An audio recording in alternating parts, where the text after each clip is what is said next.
कर्मयोग, कर्माचं स्वरूप, कर्माचा परिणाम, कर्माची आवश्यकता, कर्माच्या उपयुक्ततेची मर्यादा इत्यादी बाबींची आपण थोडीशी माहिती करून घेण्याचा 4 दिवसापासून प्रयत्न करतो आहोत. 4 दिवसात झालेल्या होणाऱ्या या सर्व प्रवचनांमध्ये कर्माचा एवढा संपूर्ण विस्तार आपण विस्तारपूर्वक तर पाहू शकत नाही, पण निदान तोंड ओळख आपल्याला त्याची झाली आहे. आणि याहून अधिक तपशील शिकून घेण्याची प्रेरणा झाली तर आपण स्वतःच्या मनाने इथून पुढचा अभ्यास कर्मविषयक करू शकू, याबद्दल तरी निश्चितपणे विश्वास निर्माण झाला आहे. कर्माच्या कर्मयोगत्वाविषयी मागाच्या प्रवचनामध्ये आपण पाहिलं. मुद्दा महत्वाचा असा आहे की कर्म केल्याशिवाय गत्यंतर नाही आणि शेवटच्या टप्प्यापर्यंत आपल्याला कृतार्थ करेपर्यंत कर्म हे उपयुक्त नाही.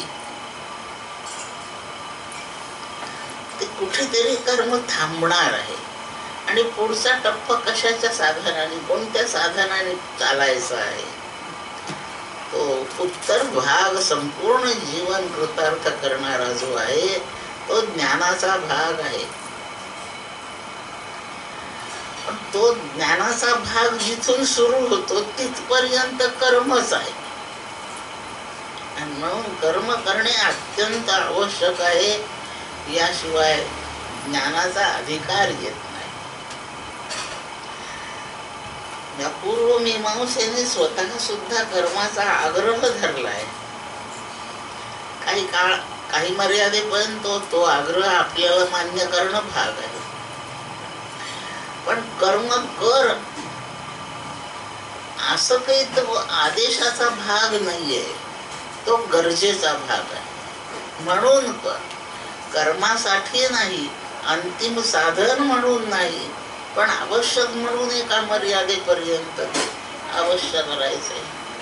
तर दृष्टांत पाहू उपनिषदामध्ये आहे, वेदामध्ये आहे आणि उपदेश केलेला आहे ना, प्रजातंतुम मा व्यवच्छेच्छी. त्या वंशाचा जो धागा आहे तो तुटू नये. प्रत्येक पिढीमध्ये पुत्र संतान असावं आणि पुढे पुढे तो वंश सुरू राहावा. हा उपनिषदाने केलेला उपदेश आहे. ज्ञान कांडामध्ये हा उपदेश आहे. आता कर्माच्या पूर्वमीमांसेत आहेच आहे. वेदाध्ययन पूर्ण झालं की गृहस्थाश्रम स्वीकारावा असा पूर्वमीमांसेचा आग्रह आहे. साधारण याच धाग्याने उपनिषद बोललाय. तैत्तिरीय श्रुती आहे, श्रुतीने तेच सांगितलं. कशासाठी विवाह करायचा याचा कधी विचार करून पाहावा एकदा. विवाहाचा आग्रह विवाहासाठी आहे. विवाहाचा आग्रह पत्नी मिळावी यासाठी आहे. कशासाठी विवाहाचा आग्रह आहे? प्रत्येक माणसाला मी जगावं हे वाटतं, कोणालाही मी मरावं हे वाटत नाही. पण नियती अशी आहे की एका ठराविक आयुष्यानंतर मरण येतं. वाटो आवडो न आवडो, इच्छा करा नका करू, एक ठराविक आयुष्य झालं त्या देहामध्ये की त्या देहाचा पात निश्चित आहे. म्हणजे आपली इच्छा नसली तरी मरावं लागतं आणि इच्छा जगावंही आहे. मग ह्या इच्छेची पूर्ती, मी जगावं ही इच्छा पूर्ण करण्याची व्यवस्था केलेली आहे. काय व्यवस्था आहे आणि जगावं कशासाठी? जी कर्मे आहेत, जी वंश परंपरा त्याच्यातली कर्मे आहेत, कुलधर्म कुलाचार आहेत, ते कोणी चालवायचे? हे चालवण्याची व्यवस्था झाली पाहिजे.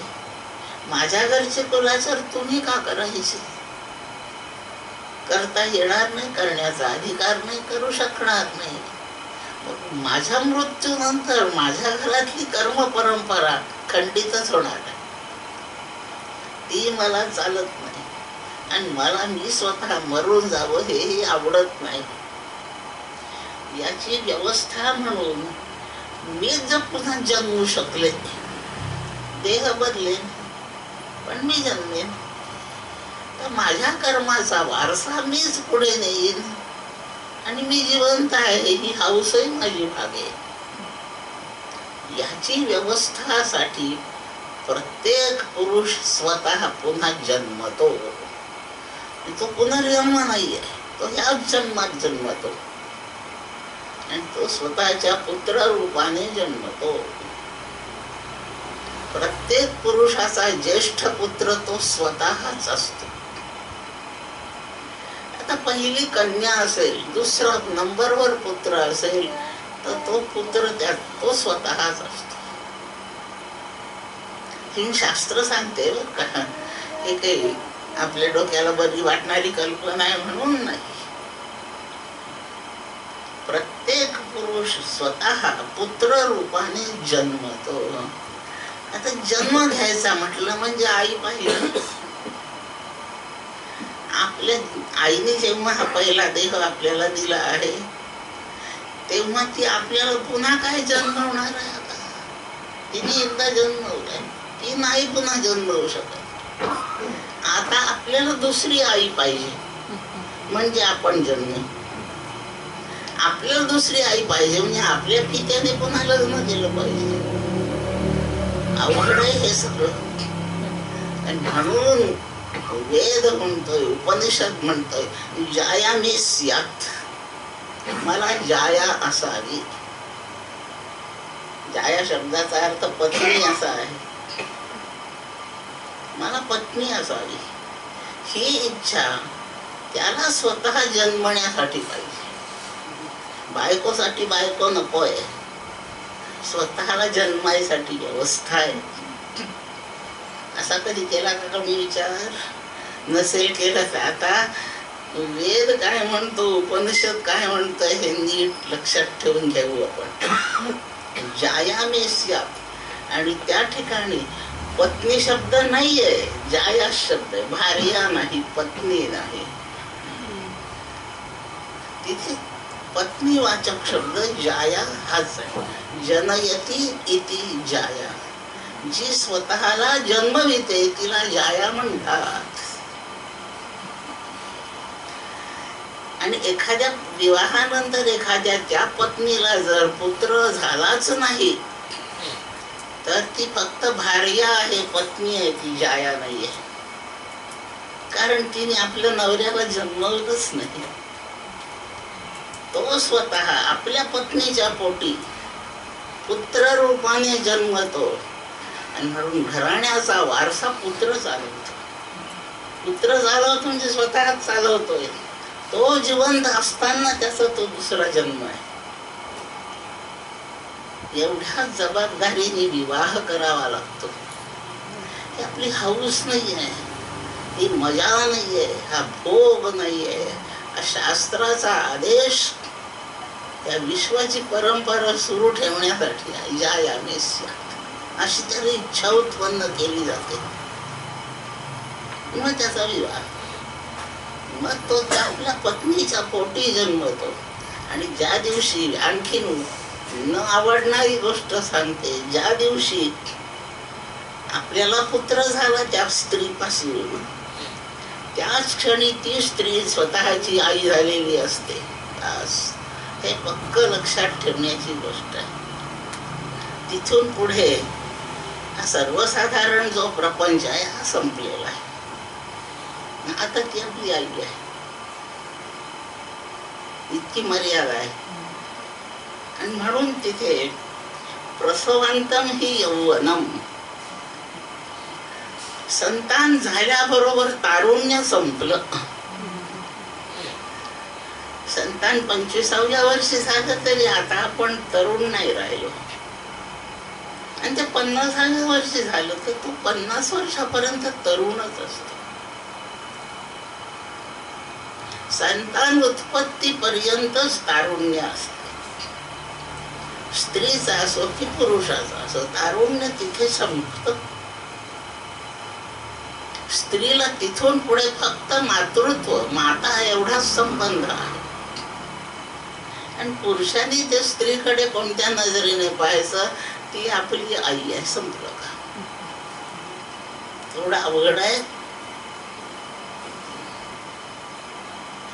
या वागणुकीने, या पद्धतीने ज्याने जीवन काढलं तोच याची देही, याची डोळा, पाहे मुक्तीचा सोहळा या अधिकाराला पोहोचतो. साधा प्रपंच, हे कर्माचं प्रकरण सुरू आहे म्हणून सांगितलं. हा सगळा कर्माचा भाग आहे. आणि मग तो पुत्र तेवढा आपलं वारसा चालवायला झाला, आता वारस झाला. राज्याला वारस पाहिजे, कुटुंबात वारस पाहिजे, आपलं काम पुढे नेणारा पाहिजे. राजा दशरथासारखे राजे, तसं पाहिलं तर हे फार उत्तम दर्जाचे होते हो. एवढ्या प्रपंचामध्ये लोळणारे लोक नव्हते ते. पण औरस पुत्र झाला नाही म्हणून दशरथाने यज्ञासारखा खटाटोप मांडला.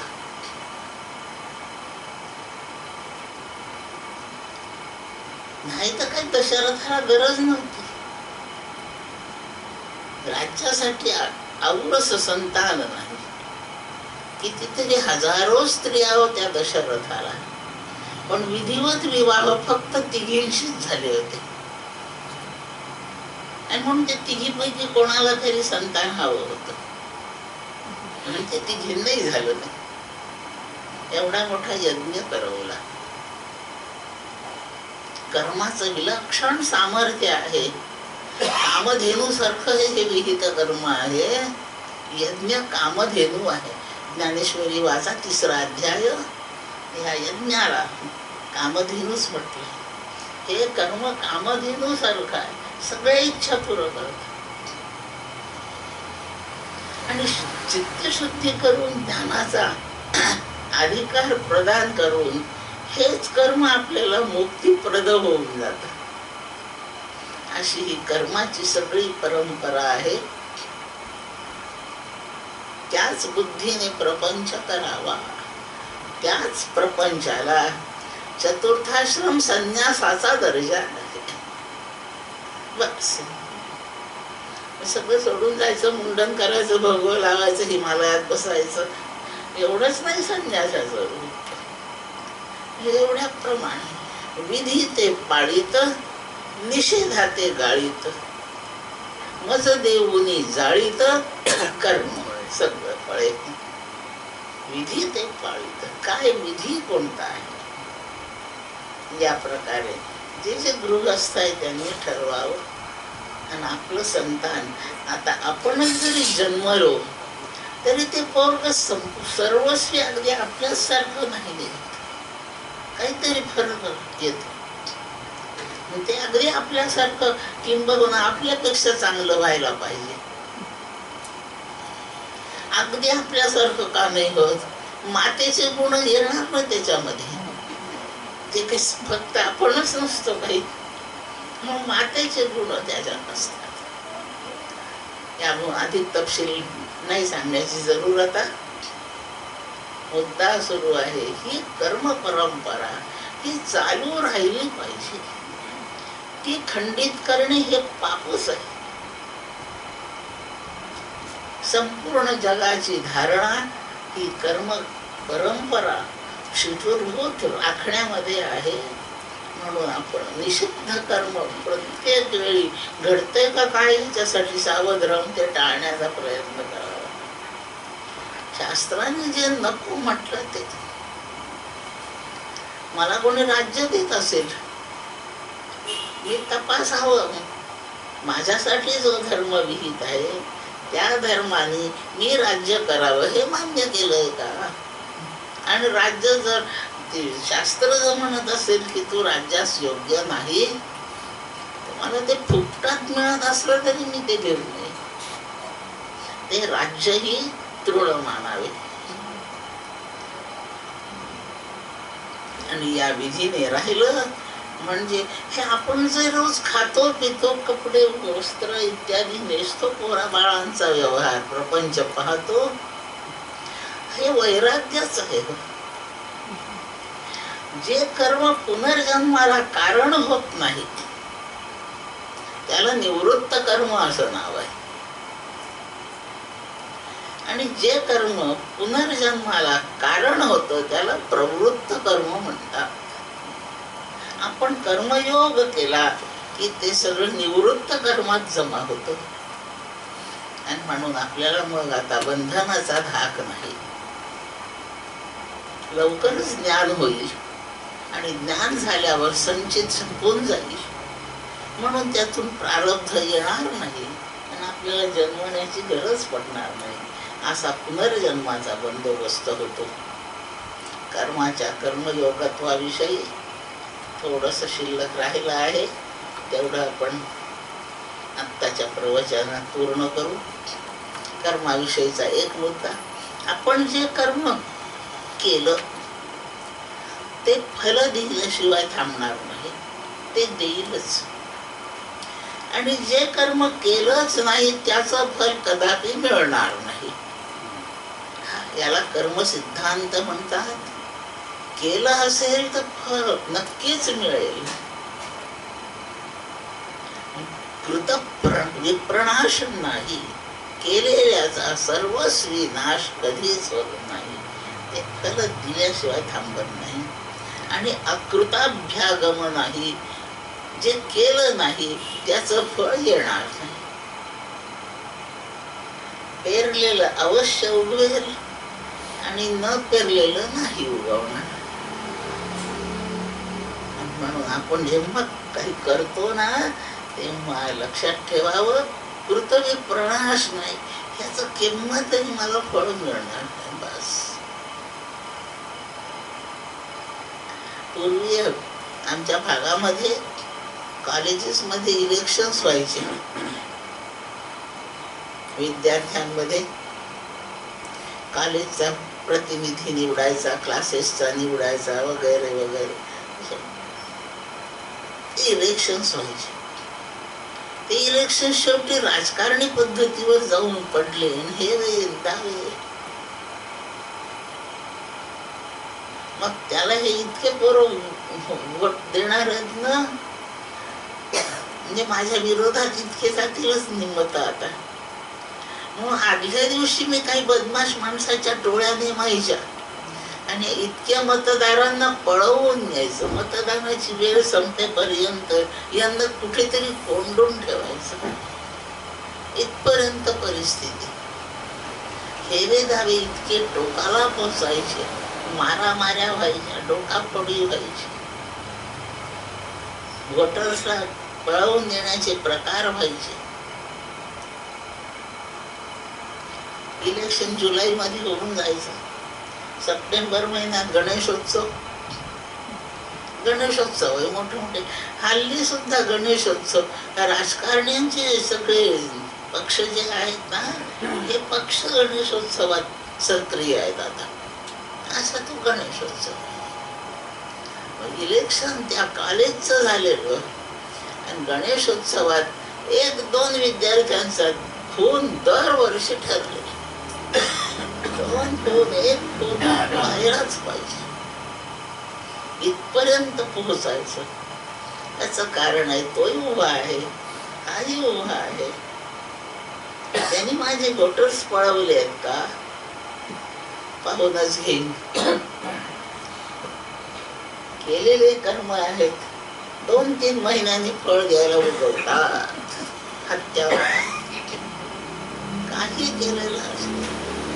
मी कोणाच्या तोंडात मारली तो माझ्या तोंडात मारतोच, ताबडतो. कर्माचा सिद्धांत आहे. कोणतंही कर्म करताना 3दा विचार करावा. पहिला विचार करावा शास्त्राप्रमाणे, दुसरा करावा संत सज्जनाच्या उपदेशाप्रमाणे, आणि तिसरा विचार करावा आपल्या सत्सद्बुद्धीने. हे 3 विचार करून मग काम करावं. सहसा विदधीत न क्रियाम अविवेकः परमापदां पदम. परम म्हणजे फार मोठ्या प्रकारच्या आपत्तीचं जनक आहे ते अविवेक. परम आपत्तीचं जनक अविवेक आहे. म्हणून सहसा विदधीत न क्रिया. विवेक पूर्ण होईपर्यंत कोणतंही कर्म करू नये. विवेकानंतर करावं. परम आपत्तीला तोंड द्यावं लागतं. एक कुटुंब होतं. ते नवरा बायको, त्या कुटुंबातले 2 जबाबदार. त्यांना एक 3-4 महिन्याचं तान्हं मूल आहे. नवरा व्यवसायासाठी बाहेर गेला. घरात बाई आणि मुलगा आहे. नदीवरून पाणी आणायचं. हांडा घेऊन ती बाई नदीवर गेली. पोर कोणाच्या स्वाधीन ठेवायचं. त्यांच्या घरामध्ये मुंगूस पाळलेलं होतं. मुंगूस नेहमी सर्पाचा शत्रू आहे. मारत ते सापाला. त्या मुंगसाचा घरातला एक सदस्य, मानवी सदस्य असं सगळं होतं. बरं, अशा ठराविक खुणा गेल्या की ती मुंगूस यायचं. इथे बैस म्हटलं खूण गेले की ते तिथे बसायचं. 2-4 आवाजाचे संकेत, 2-4 खुणांचे संकेत असं त्या मुंगसाला शिकवलेलं. छान मोठं मुंगूस ते. हे त्याला खाऊ पिऊ घालायचे. ते मुंगूस त्या बाळाच्या सोबत खेळायचं. त्याला काही काही आवाजाने अर्थ कळायचे, यांना काय म्हणायचंय. आणि त्या बाईने तशा खुणा केल्या, तशा प्रकारचे आवाज केले. मुंगसाला कळलं की मी काय करायचंय. त्या बाईने त्या मुंगसाला सांगितलं, मी थोडा वेळ बाहेर जाते, तोपर्यंत बाळाकडे लक्ष ठेव. आणि ते होकारार्थ ते मुंगूस ठराविक प्रकारे आपली मान तोंड हलवायचं. बाई घागर घेऊन गेली. मुंगूस आणि बाळ तिथे आहेत घरामध्ये, खेळतायत. तेवढ्यात अंगणातून एक सर्प आला. मुंगसाने पाहिलं, अरे बेटा, ते बाळाच्या जवळ येतोय साप. आता माझं स्वाधीन केलंय बाळाला सांभाळण्याकरता. म्हणून मुंगूस त्या सापावर त्यांनी झडप घातली. अंगणातच गेलो मुंगूस आणि त्याच्याशी थोडीशी लढाई केली. आणि मुंगसाने तो सर्प मारला. बाळ वाचवलं. ती बाई पाणी भरून घेऊन आली.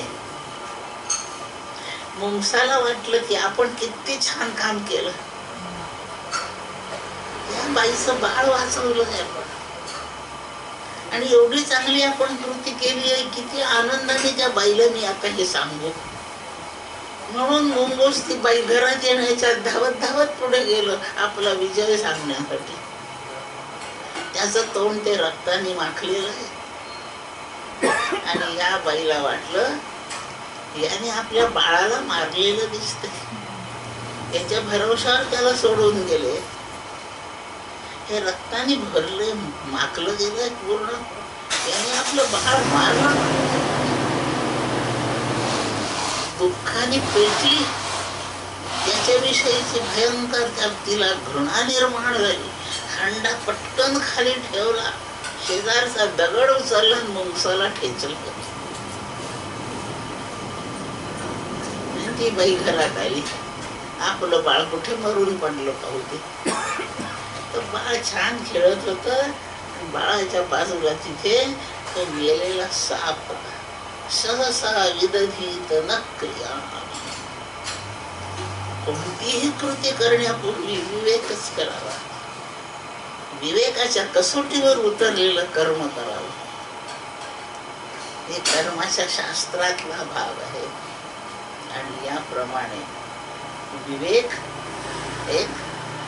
आणि मी कोणतंही कर्म करू त्याचं फळ मला यथासमय मिळेल. आणि म्हणून मग वाईट केलं तर वाईट फळ येईल, ते भोगायला मला आवडेल का, हे ठरवावं आणि मग कृती करावी. आणि जे फळ पाहिजे त्याला उचित असं कर्म जाणीवपूर्वक करावं. करायचं नाही फळाची वाट पाहिजे, हेही योग्य नाही. हा कर्म सिद्धांत आपल्याला ध्यानात ठेवणं भाग आहे. एवढा विवेक टिकावा, शास्त्राची आज्ञा पाळण्याचा कस आपल्यामध्ये असावा, याच्यासाठी काही उपसाधनं आहेत. म्हणून नुसत्या कर्माने, नुसत्या कर्मयोगाने एवढं सर्व होणे जरा अवघड आहे. याच्यासाठी उपासनेला दृढ चालवावे. भगवंताच्या विषयीची भक्ती ह्या कर्माच्या सोबत सोबत असावी. देवपूजा करणे हे नुसतं कर्म नाहीये, ते उपासनारूप कर्म आहे. म्हणून भगवंताविषयीची काही प्रीती आणि थोडी प्रेम भक्ती या गोष्टी वाढवीत न्याव्या. असा सोज्वळ प्रपंच करावा, जसा नाथ महाराजांनी केला. आपल्या प्रपंचात आतापर्यंत आपण किती दोष केले आहेत, आढावा घ्यावा एकदा, आणि ते इथं परवणार नाही असं पाहावं. केलेच नसेल, एकही दोष घडला नसेल, भगवंताची कृपा आहे, त्याला जाऊन एकदा हात जोडावेत. आणि आपल्या पोरा बाळांना जेवढं तबला पेटीत पोहणे, नाचणे, याच्या शिक्षणाची फार धडपड आज करतो आहे. थोडस काहीतरी आपलं धर्मशास्त्र त्यांना शिकवण्याची खटपट करावी.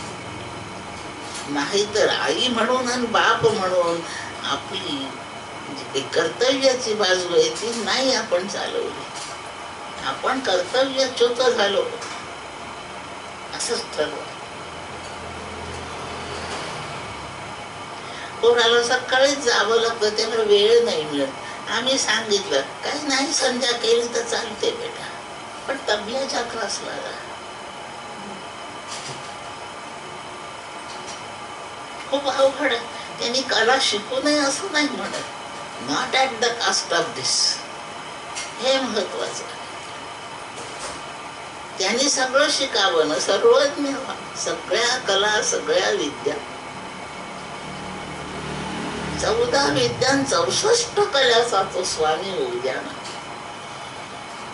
पण त्याचं हे चुकतंय, हे राहत आहे, याची जबाबदारी पोराची नाहीये, बापाची नाहीची आहे. याप्रमाणे या कर्मशास्त्रातला हा उपदेश आहे. आपण थोडासा समजावून घेण्याचा प्रयत्न केला आहे. थोडासा जो मागच्या प्रकरणातला भाग आहे त्याचा विचार करून घेऊ.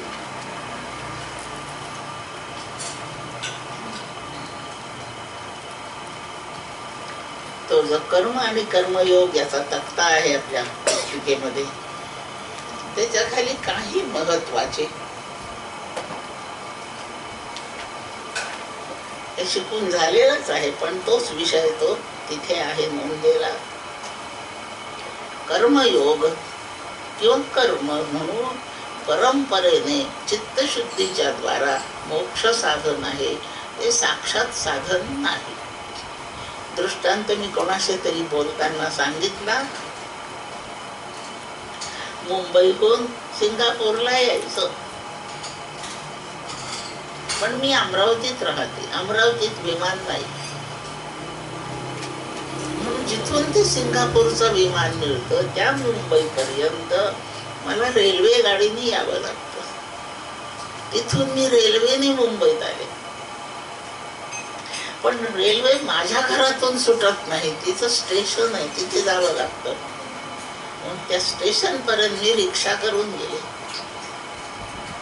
रिक्षा हे साधन आहे, पुढे आगगाडी हे साधन आहे.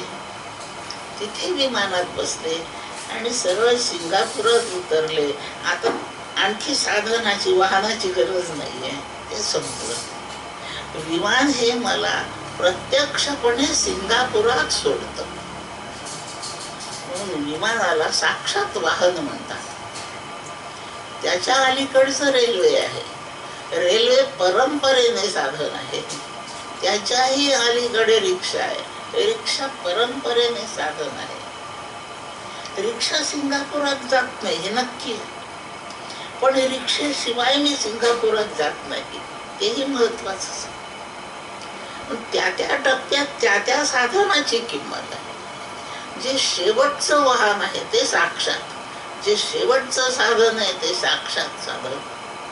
आणि याप्रमाणे कर्म खूप सुरुवातीचं आहे, उपासना त्याच्या नंतरच आहे. कर्म ही रिक्षा आहे, उपासना ही आघाडी आहे, आणि विमान हे ज्ञान आहे. आपल्याला जिथे पोहोचायचं आहे तिथे साक्षात ज्ञान म्हणजे मोक्षापर्यंत ज्ञान घेऊन जातो. मोक्षाला, ज्ञानाला मोक्षाचं साक्षात साधन म्हणतात. आता मोक्षामध्ये जर आपल्याला ज्ञान नेतं आहे, पण ज्ञानात येईपर्यंत तर आधी उपासना लागते ना. ती नाकारून कसं चालतंय? आणि उपासनेची योग्यता आणून देण्यासाठी त्याच्या आधी कर्म आवश्यकच आहे. आणि याप्रमाणे परंपरेने रिक्षेनंतर दुसरं एक वाहन आहे म्हणून हे रिक्षा परंपरेत गेलं. आगगाडीनंतर पुन्हा दुसरं वाहन आहे म्हणून आगगाडी परंपरेत गेली. आणि विमानानंतर वाहनाची गरज नाहीये म्हणून ते साक्षात झालं. याप्रमाणे कर्म, उपासना, ज्ञान असा त्रिकांडात्मक वेद आहे. वेदाची प्रतिज्ञा आहे, रे बाबा मी तुला मोक्षात घेऊन जाईन बस. ही वेदांची प्रतिज्ञा आहे, ही ईश्वराची कामना आहे. ह्या सगळ्या जीवांना मी ब्रह्मरूपतेतच नाही, ईश्वराची कामना आहे ती. आणि याप्रमाणे आपण त्याची कामना, शास्त्राचा निर्णय, वेदांची प्रतिज्ञा आणि आपलंही जे काही इप्सित आहे ते तसंच आहे याचा विचार करावा.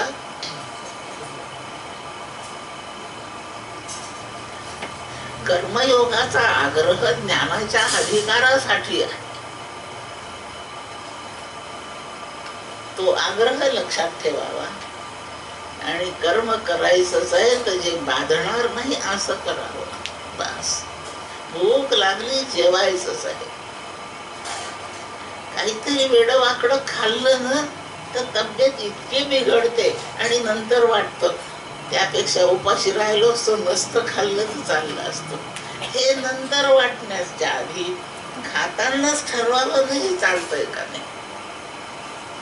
म्हणून कर्म करताना, सकाम कर्म करताना खूप छान वाटतं, पण ते नंतर बाधतंय.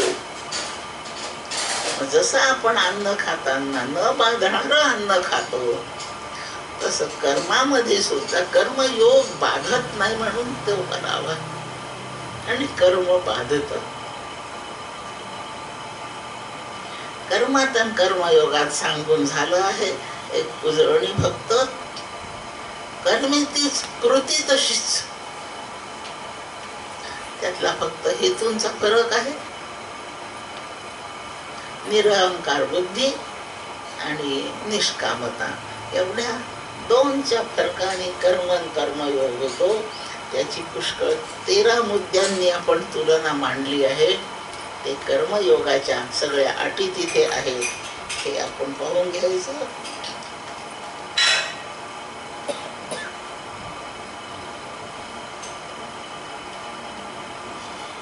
मुद्दे झाले आहेत.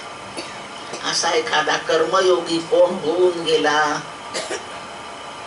त्याचं उदाहरण भगवान गोपाळ कृष्ण हे कर्मयोगी आहे. सर्वोत्तम कर्मयोग्याचं उदाहरण म्हणजे भगवान गोपाळ कृष्ण आहे. जन्मल्यापासून कर्मयोगी आहे. ते थेट द्वारकाधीश आणि तिथे द्वारकेमध्ये निजधामाला जाईपर्यंत भगवान कर्मयोगाचा आदर्श म्हणून राहिलेले आहे.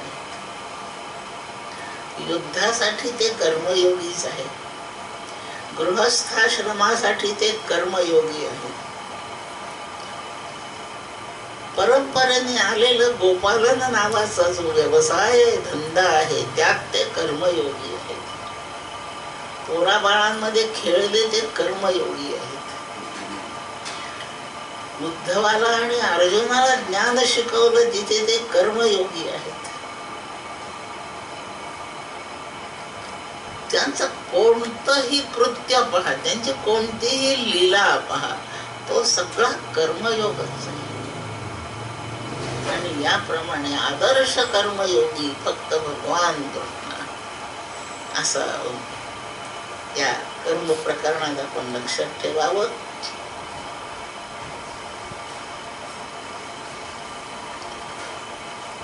कर्मामध्ये कौशल्याने वागावं. योगः कर्मसु कौशलम असं वचन गीतेत येतं.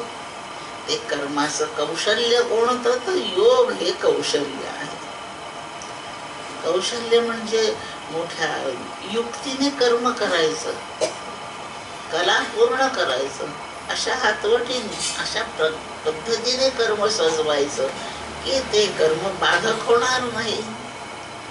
असं काय कौशल्य आहे, कोणत्या कौशल्याने ते करता येईल, तर कर्मामधलं कौशल्य योग हेच आहे. आणि योग म्हणजे काय, निष्काम आणि निरहंकार कर्म करणे.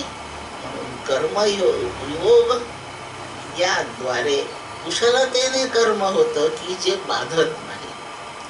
पाहू, फणस नावाचं फळ पाहिलं सगळ्यांनी.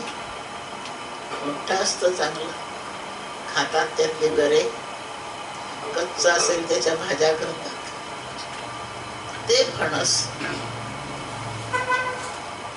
महाराष्ट्राच्या पुष्कळ भागात ते हल्ली पिकतं आहे. पूर्वी फक्त कोकणातच होतं. ते सोलावं लागतं, त्याला खूप चीक असतो. खायला ते खूप चांगलं लागतं, भाजीला चांगलं लागतं, पण ते सोलणं म्हणजे भयंकर कठीण पीडा आहे. चिकाने हात बरबटू दे, धुवून टाकू, सहजासहजी धुतले नाही जात, तो चिकटून बसतो. खायचं तर आहे आणि चीक तर चिकटायला नको. आता काय करायचं, कौशल्य वापरून सोला. आणि कोणतं कौशल्य आहे, तेल लावून घ्यायचं हाताला, पहिला तेलाचा लेप देऊन घ्यायचा आणि फणस सोलायचा. हाताला तेल लावून घेणे हे फणस सोलणे या कर्मातलं कौशल्य आहे. कर्माचा लेप लागू नये म्हणून असं चित्ताला काहीतरी लावून घेतला पाहिजे, म्हणजे कर्माचा लेप नाही लागणार. ते चिकाचा लेप लागू नये म्हणून आधी तेलाचा लेप आहे. कर्माचा लेप लागू नये म्हणून आधी कशाचा तरी लेप लावला पाहिजे. तो लेप निष्कामतेचा आहे आणि निरहंकारतेचा आहे. एवढं चोळून घेतलं चित्ताला की कर्म चिकटत नाही. न माम कर्माणि लिंपन्ति न मे कर्म फले स्पृहा. कर्मफल मला आवश्यकच वाटत नाही. न मे कर्मफले स्पृहा. भगवान सांगतायत, तो कर्मयोगी बोलतोय आपल्याशी. न मे कर्मफले स्पृहा. मला स्पृहा नाही, म्हणजे इच्छेचा प्रकार काल शिकलो आपण. मला नाही स्पृहा, कर्मफल आवश्यकच नाही मला वाटत, कधीच नाही वाटत. असा मी निष्काम आहे. आणि हेच चित्ताला लावलेलं तेल आहे की आता नमांग कर्माणि लिंपन्ति. मला आता कर्म लेप नाही, मी कर्माने बद्ध होत नाही आता. या प्रकारे कौशल्य शब्द फणस सोलण्याच्या उदाहरणावरून लक्षात घेऊ. कौशल्य काही चिकटता उपयोगी नाही. ते मगाशी श्लोक म्हटले, लोकांनी चिंतन केलं तेव्हा, मना सर्व ही संग सोडून द्यावा, अति आदरे सज्जनाचा धरा, जयाचे निसंगे महादोष जाती, जनी साधने वीण नाही काय, जयाचे निसंगे महादोष भंगे, जनी साधने वीण सन्मार्ग लागे. सगळे संघ म्हणजे चिकटणे, आसक्त होणे, लिप्त होणे, सर्व संघ सोडून द्यावे. आणि सर्व संघ घालवण्याचा उपाय काय? सत्संग करावा. आणि म्हणून उत्तम मार्गाला लागायचं, साधनाला लागायचं, मोक्ष मार्गात जायचं आहे. त्याच्यासाठी त्याला ह्या कर्मांचा लेप लागू नये, तो लागू नये म्हणून कशाचा लेप आधी लावून घ्यायचा? तो सत्संगाचा आहे. आधी सत्संग करावा की बाकीचे संघ चिकटत नाही. बाकीचे संघ चिकटताय सत्संग केलेला नाही म्हणून. आणि बाकीचे संघ चिकटले की दुसरा अध्याय भगवद्गीता, बुद्धिनाशात प्रणश्यती इथपर्यंत घसरगुंडी आहे. ध्यायते विषयांतुंसः संगस्तेषु जायते. सर्व संघ, सगळ्या संगती, सगळ्यांचे सहवास बंद करून टाकायचे. सर्व म्हणजे कोणाकोणाचे संघ? पुत्र, कांता, मित्र, आई, बाप, सगळा परिवार, जड चेतनात्मक संघ, यांच्या कोणाचा सहवास नको. 5 मिनिटात सर्व संघांचं वर्णन सांगतो. आपण जन्मलो याचाच परिणाम म्हणून आपल्याला आई बाप आले. जन्मलो नसतो आपण तर आपल्याला आई असते का? बाप असता का? जन्मलो म्हणून आई बाप आहेत. आपण जन्मलो म्हणून बहीण भाऊ आहेत. कितीही नको म्हणाला, मला बहीण नको, मला भाऊ नको.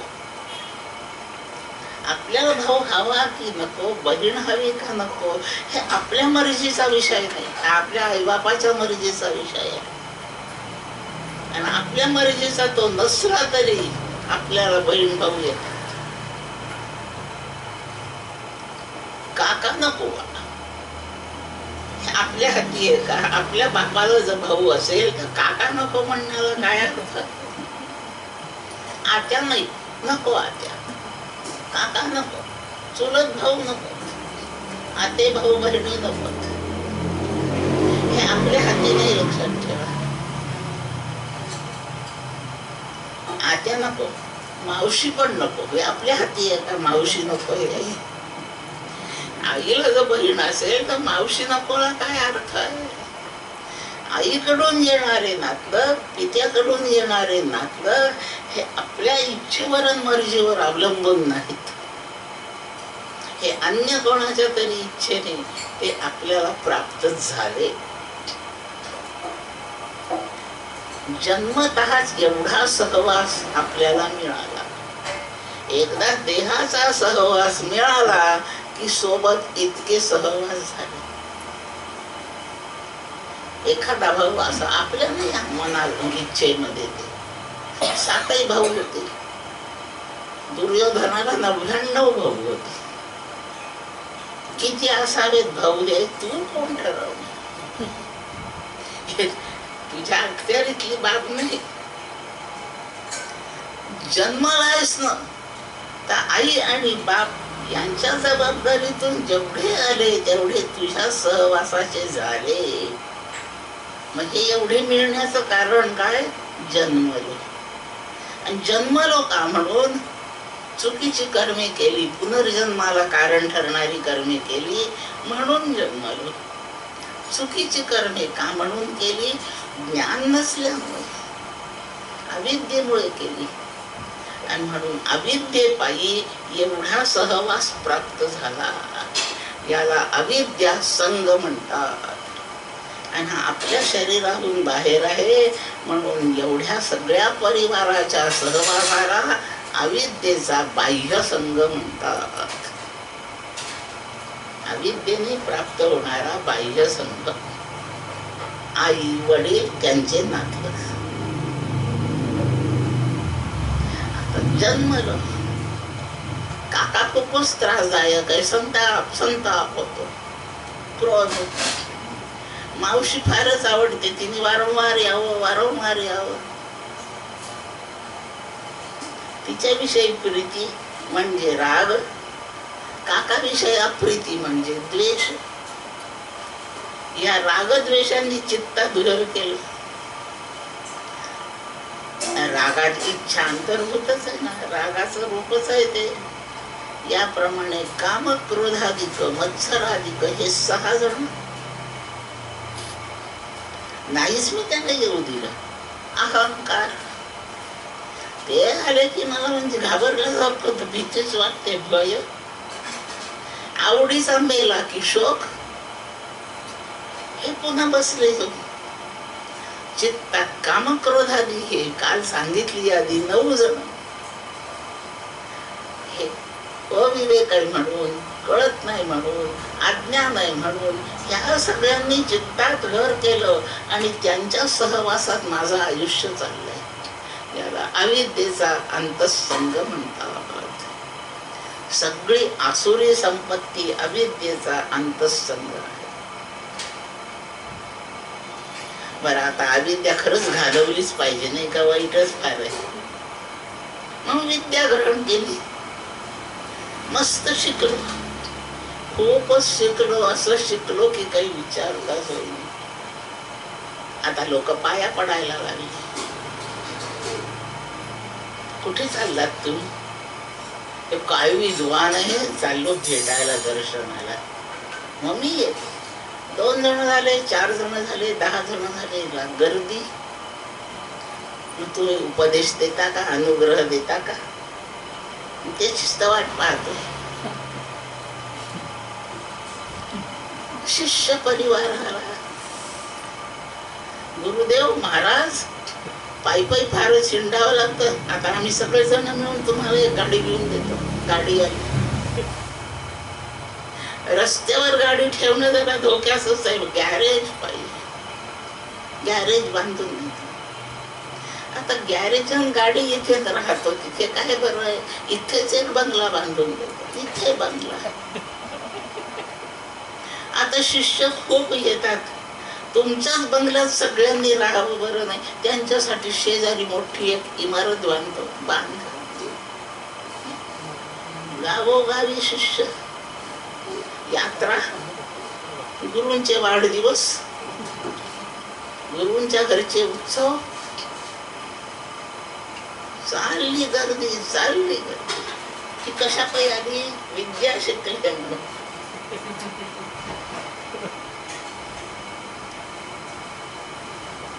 हा सगळा विद्येचा बाह्य संग, विद्येचा बाह्य संग. आता मग आसुरी संपत्ती वाईट आहे म्हणून दैवी संपत्ती कळाली. शांती, दया, क्षमा हे दैवी गुण आहे. हे चित्तात आहे. मग बरे नाहीत का हे क्षमा, शांती, दया? हे चांगलं नाही का? नाही चांगलं. जड भरताची कथा आहे. साधू आहे, संन्यासी आहे, मस्त बसलाय नदीच्या काठावर, एक झोपडी थोडीशी. आता हा येण्याची शरीर आहे, शरीर येण्यासाठी इथपर्यंत तयारी झालेली आहे. मस्त. आता काही थोड्याच दिवसामध्ये ह्या देहाचं विसर्जन करायचं. छान बसले आनंदामध्ये. जंगलातून झोपडी नदीच्या काठावर वाघोबा मोठ्याने त्यांनी गर्जना केली. एका हरिणीच्या मागे वाघ लागलाय. ती हरिणी गर्भवती आहे, पोटात पाडस आहे. वाघाच्या भयाने भयंकर घाबरली आणि त्याच्या तावडीतून सुटावी म्हणून उड्या मारत धावते. तर मध्ये नदी आडाली. नदीवरून छलांग टाकते तर प्रसूत झाली. छान एक गोंडस्थित बछड तिचं पाण्यात पडलं. ती मृत झाली. त्याचे डोळे उघडून पाहिलं तर ते पाण्यात वाहतंय बछड. अरे अरे, उठले, त्याला काढलं, आपल्या वस्त्रांनी पुसून कोरडा केलं. ते थरथर कापतय, मांडीवर घेतलं, दुसऱ्या आपल्या वस्त्राने त्याला पांघरून घातलं. बिचारीची आई मरून गेली आहे. कुठून तरी दूध मिळवलं, त्याच्या तोंडात घातलं. आता याची आई नाही, आता याला कोण पाहिजे? आता मीच पाहतो. आता ध्यान ध्यानाच्या जागी, योग योगाच्या जागी, आणि सगळ्यांची जागा घेतली त्या बछड्याने. रोज जप चालायचा, किती तास ध्यान चालायचं. आता आज ध्यानाला बसले, डोळे झाकले तर बछडच दिसते. ध्यानात आता हरिणच आहे. हरणाची मेलेली आई आणि हरण ते आपल्या जवळच. त्याला दूध पाजत जा, त्याला सांभाळत जा. पुन्हा लांडगा येतो का वाघ येतो पाहत जा. थोडा वेळ कुठेतरी बाहेर जायचं तर बछड्याला सोबत घेऊन जा.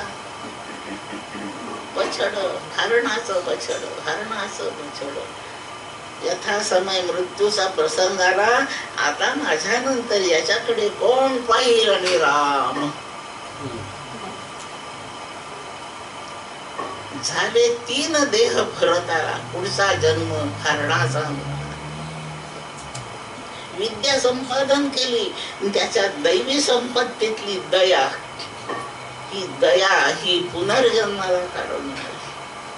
विद्येचा अंतःसंग उपयोगाचा नाही. हा शिष्य परिवार हा बहिःसंग उपयोगाचा नाही. रोहिदास शिष्याने जोडा आणून दिला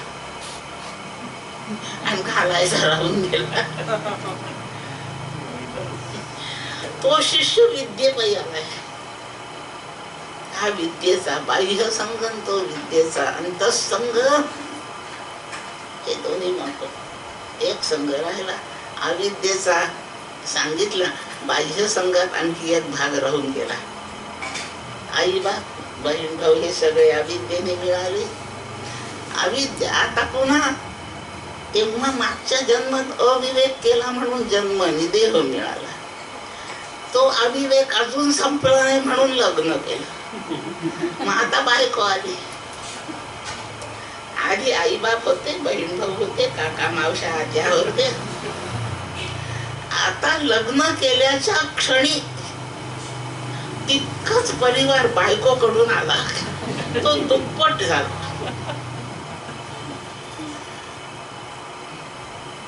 आता शाळा नको म्हणता येईल का? भली शिवी द्या साला म्हणून पण आला. तर बायकोचा भाव मारून टाकता का? आहे ना तिला भाऊ, तुला आता मान्य केला पाहिजे. तिचे आई बाप मानलेच पाहिजे. तिचा सगळा परिवार, आपलं कुठे घेणं नाही देणं नाही.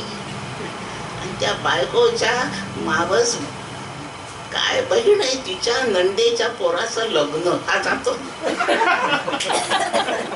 नाही, गेलंच पाहिजे. आपल्या भावाच्या पोराच्या लग्नाला कदाचित नाही जाणार, माहेर बायकोच्या माहेरच्या लग्नाला तर गेलंच पाहिजे. मना सर्व ही संग सर्व. अविद्येचा अंतःसंग, अविद्येचा बाह्य संग, विद्येचा अंतःसंग, विद्येचा बाह्य संग. समर्थ लिहितायत अभंग, सर्व ही संग सोडून. सर्वच अर्थ एवढा, जेणेकरून आपलं लिप्त होत. कर्माणी लिंपंती नमे कर्म फले स्पृहासाठी नमां कर्माणी लिंपंती. आपण आपल्यासाठी हा श्लोक म्हटला पाहिजे. तो भगवंतांनी स्वतःसाठी म्हटलाय. तो प्रत्येक नरजन्मातल्या जीवाने म्हणण्याचा श्लोक आहे. सर्व संग सोडून द्या. हे कर्माविषयी बोलणं चाललंय. कर्माणी न लिंपंती, याची हातवटी काय? संग सोडून द्यावा. आणि हे सगळे सोडून देण्याचा उपाय सत्संग करावा. चोर, लुटारू, दारुडे, बदमाश यांचा संग घडत राहतो. हा घडू नये म्हणून कोणीतरी एक सेक्युरिटीचा माणूस ठेवायचा. त्याचा संग केला की बाकीचे संग नाहीच होत. आहे ना असं? एक सेक्युरिटी माणूस ठेवला तिथे.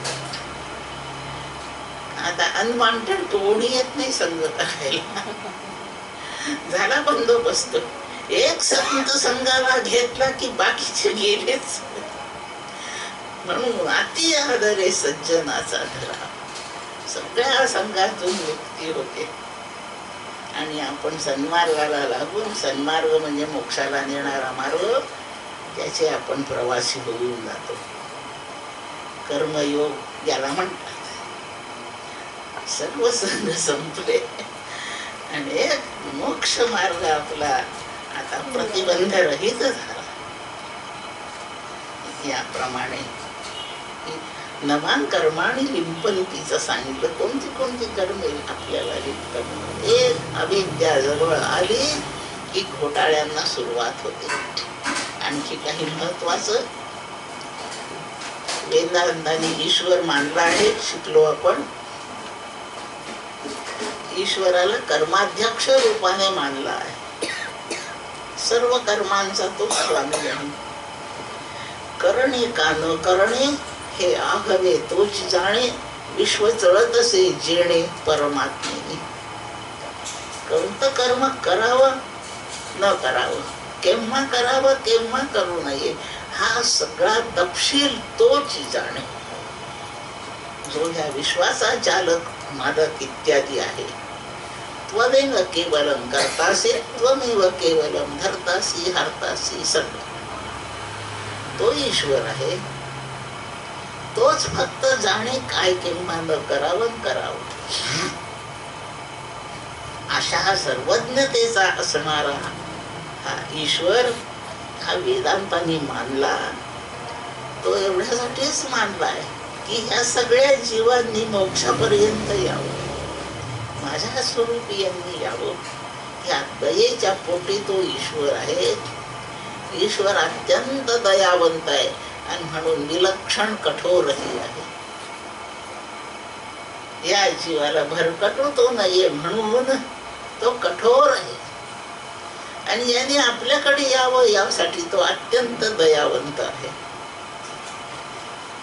प्रत्येक हालचालीचा स्वामी आहे. कोणी केव्हा किती फळे भोगायची त्याची चोख व्यवस्था त्याच्याकडे आहे. आपल्या मृत्यूनंतर आपली कर्मबीजे सांभाळून तो ठेवतो. यथासमय पुनर्जन्माला तो घालतो. त्या देहाने किती कर्म भोगायची तेवढं ते प्रारब्ध रूपाने त्यातला साठा काढून देतो. आणि ज्या वेळेला आपला जन्म होतो त्यावेळेला त्या देहाने भोगण्याची कर्मफले म्हणजे ती कर्मबीजे आपल्या सोबत दिलेली आहेत. त्याने गावाला चालला की 2 पोळ्या बांधून न्यायच्या, काही लाडू चिवडा पुडी घेऊन जायची.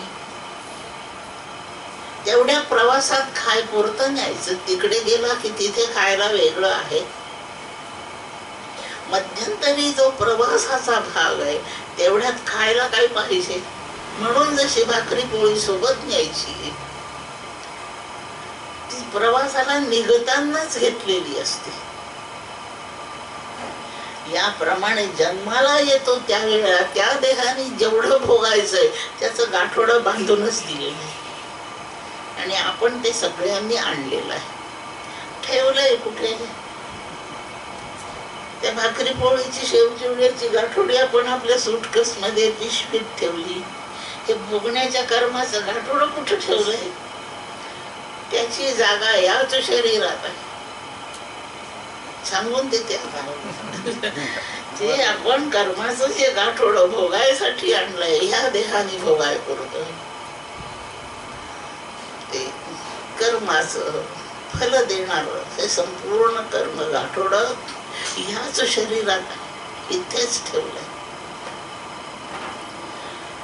त्याची जागा मूलाधार चक्राच्या जवळ आहे.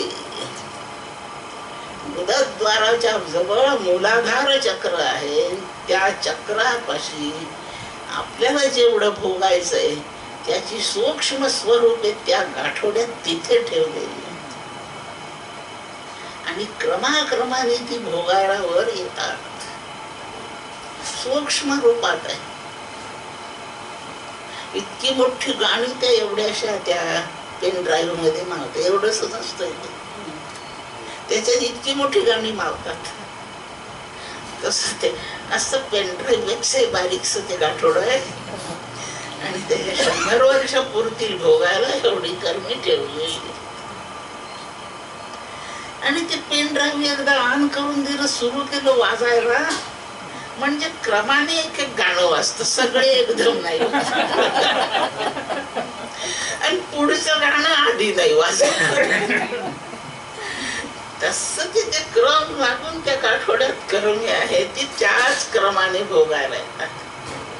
60व्या वर्षी भोगण्याचं 12व्या वर्षी येत नाही आणि ते क्रम मागे पुढे होत नाही. छान दृष्टांत आहे तो पेन ड्राईव्हचा. त्याच क्रमाने तेवढ्या आयुष्यात आणि त्याच्यात रेकॉर्ड झालेली जेवढी गाणी आहे त्यापेक्षा आपल्याला हौस असले तरी वेगळं गाणं वाजत नाही. आणि त्यांनी वाजायला सुरुवात केल्यावर त्याच्यात आणखी एक ऍडही करतात. ते ऍड करायचं की पुन्हा पुष्कळ प्रोसिजर आहे. याप्रमाणे ते कर्माचा गाठोड मूलाधार चक्राच्या जवळ. तिथे कोणी गडबड करू नये, त्यातल्या काही कर्मांची उलाढाल करू नये, त्याचं काही विचका करू नये. आणि त्याच क्रमाने ती सगळी निर्विघ्नपणे भोगलीच गेली पाहिजे. याच्याकडून ही ईश्वराची ताकीद आहे. आणि म्हणून तसा ताकदीचा कोणीतरी रखवालदार त्या गाठोड्यापाशी ठेवलाय. तो सांभाळतो ते गाठोड आणि त्याच क्रमाने एक एक बाहेर काढतो, त्याच्याकडून तो भोगवतो. असा जो जबरदस्त रखवालदार आहे त्या भोगण्यात विघ्न आणू द्यायचं नाही. म्हणून विघ्नहर्ता श्री गणेश तिथं बसवलाय. मूलाधार स्थितोसी नित्यम. गणपती अथर्व शीर्षजनी वाचलं, ऐकलं, म्हटलं त्यांनी आठवा गजाननाचं वर्णन.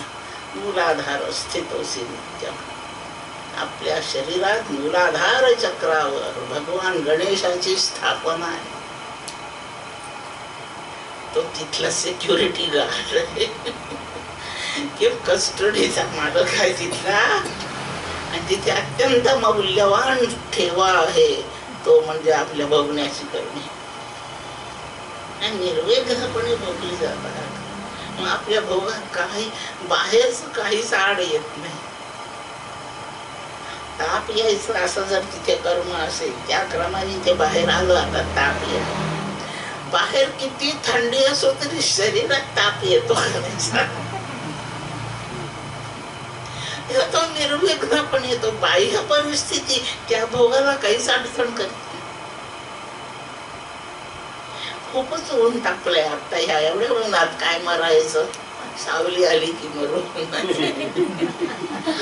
त्या उन्हातच मरायचं, त्या थंडीतच ताप येतो.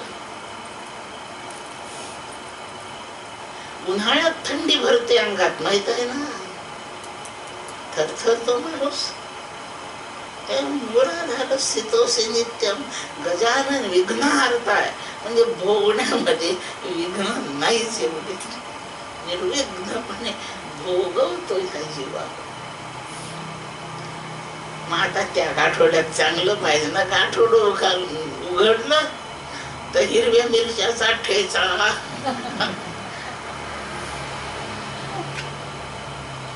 ते उघडल्यावर पेढे निघावेत, लाडू निघावेत, चकल्या असाव्यात, काही मिठाया असाव्यात, काजू किसमिस काही सुकामेवा असावा.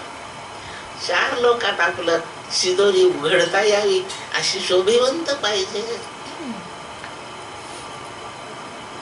बरं भाकरी आणली तरी अर्धी जळाली ना अर्धी कच्ची, ती सुद्धा 4 लोकात खायसारखी दिसत नाही.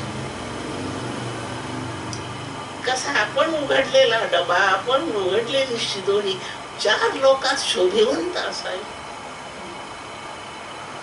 अशी शिदोरी नाथांनी आणली, रामदासांनी आणली. त्यांच्या गाठोड्यात लोकांच्या पुढे उघड व्हावं तरी त्याच्यात वैभवच आहे अशी शिदोरी आणली भोगाची. काय शरीर मिळालंय, काय त्यांची कर्मे आहेत, काय त्यांच्या देहाची जगाला उपयुक्तता. याप्रमाणे हे कर्म भोगल्याशिवाय संपणार नाही. ते भोग उत्तमच यावेत, जन्म उत्तम व्हावा आणि त्या उत्तम देहानंतर पुन्हा जन्म नसावा. यासाठी या कर्मयोगाची फार उत्तम व्यवस्था आहे. कर्म पूर्वमीमांसेने दिलं आणि कर्मयोगाची व्यवस्था उत्तर मीमांसेने सुचवली आहे. म्हणून कर्म जे वेदांताने मानलं ते कर्म नाही मानलं, कर्मयोग मानला की तो आपल्याला लिप्त होऊ देत नाही. पण कर्मयोग कोणत्या कर्माचा झाला ते कर्म पूर्वमीमांसेने दिलं. वर्णाश्रम विहित कर्मांची व्यवस्था सगळी तिथून झाली. आणखी काही महत्वाच्या गोष्टी आहे. ईश्वर कर्माध्यक्ष का म्हणू नये? एखाद्या सभेमध्ये अध्यक्ष करावा लागतो. सभा म्हटली की अध्यक्ष. अध्यक्षाचं काम काय असतं सभेमध्ये? 22 जण बोलतात पण अध्यक्ष बोलतच नाही. आणि सगळ्यांचे बोलणे ऐकतो, पाहतो. छान चाललंय का नाही सभेचं कार्य तर पाहत असतो. सभेच्या कार्यक्रमात कार्यवाहीमध्ये अध्यक्ष प्रत्यक्ष सहभागी नसतो पण चौफेर नजर ठेवतो. हे 22 जण बोलणार आहे का? त्याच्याकडे पाहायचं, त्याच्याकडे पाहायचं. तो काय बोलतो, तो काय बोलतो. अध्यक्षाला अधिकार काय आहे? फारच विपरीत कोणी बोलत असेल तर अध्यक्षाचा अधिकार आहे त्याला बोलताना थांबवायचं. सभेचा जो काही एक नीती नियम आहे तो बिघडता उपयोगी नाही एवढं त्यांनी पाहायचं. बाकी कार्यवाहीत भाग नाही घ्यायचा. लोकसभेचा अध्यक्ष एखाद दिवशी टीव्ही लावून पहा, लोकसभा सेशन चालू असल्यावर फारच वाह्यातपणा सुरू झाला की तो 3 तासासाठी 3 दिवसासाठी कायमस्वरूपी तहकूब करतो लोकसभा. हा त्याचा आहे. बाकीचे लोक बोलतात तेव्हा तो नाही त्याच्यामध्ये काहीतरी मध्ये मध्ये करतो. चौफेर नजर आहे त्या सगळ्या 525 सदस्यांवर. वाह्यातपणा करताना दिसला तर गप्प नाही, गप्प होत लोकसभा तहकूब. ही पावर अध्यक्षाची आहे. ईश्वर आपण आपले जे भोग भोगतो ज्याच्यात ढवळाढवळ करायला येत नाही, हो नाही काय म्हणत नाही, नोंदी करीत बसलेला असतो. चौफेर पाहतो, बाहेरून पाहतो, आतून पाहतो.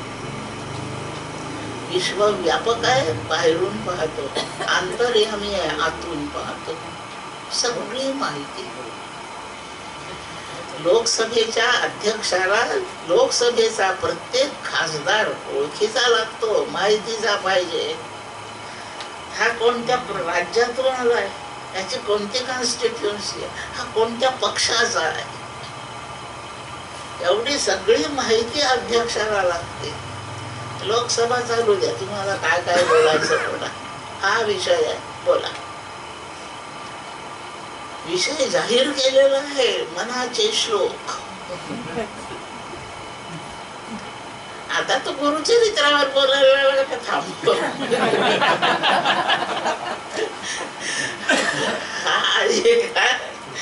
तस लोकसभेच्या चर्चेचे विषय जाहीर असतात तेवढे विषयावर बोला. आणि दुसरं काही बोलायचं असेल तर परवानगी काढायची. परवानगी घेतल्यानंतर ती वेळ दिलेली जाईल, त्यावेळी तू विचार मग काय. तोच विषय चालला पाहिजे. त्याहून वेडवाकडं काही करीत असेल त्याला गप्प करायचं. तो गप्प होता नसेल तर एका करता ओल्या बरोबर सुके सुद्धा जाळायचे, सुक्या बरोबर ओले सुद्धा जाळायचे. लोकसभा पूर्ण करतो. 1-2 जण वाह्यातपणा करतात, 500 माणसांची चर्चा बंद होते. अध्यक्षाची पावर ही ईश्वराला आहे. भीषास्माद वातः पवते भीषो देती सूर्य. हा वारा माझ्या पायाने वाहतो. हा माझ्या कडक नियमावलीने सूर्य उगवतो मावळतो. तपामी अहम, वर्षामी अहम, निगृह्णामी अहम. मी ठरवतो पाऊस पाडायचा तेव्हाच पडतो. मी ठरवतो पाणी आवरूनच धरण नाहीच पडू द्यायचं, नाही पडत. महाराष्ट्राच्या मराठवाडा भागामध्ये 4 वर्ष पाऊस नाही पडला. तपामी अहम. दुबईमध्ये 56 सेल्सिअस टेम्परेचर मी हे माझी ड्युटी आहे. मी त्यांना ते तसंच वर्तन करायला दिलं. कठोरपणे पालन आहे. त्या नियमामध्ये कोणी एवढा कसूर केला तर हातपायच तोडतो.